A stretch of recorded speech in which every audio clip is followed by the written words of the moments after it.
подписчиков, من برای شما یک گپ میگم. این گپی من با هر آدم نیست، با یک خیل آدم وای. یک تا میگه که ما ای فلانی جو، دویمش میگه ما ای فلانی جو، سومش میگه که ما ای فلانی جو. چی در کار میای؟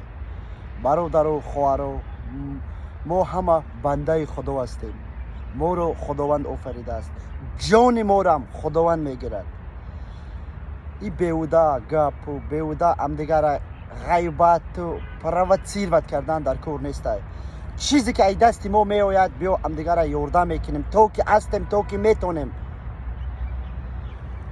که وقتی که ما زنده هستیم و اما نامرد هستیم، نسریوز هستیم، یک خیلو به عقورت میکنیم. بعد که مردیم بعد قفای ما گریه میکنند و استوره میکنند و یک چه شیطانی میکنند. چی در کاره؟ تو که زنده هستیم ای دست ما چیزی میآید با هم دیگر خدمت میکنیم.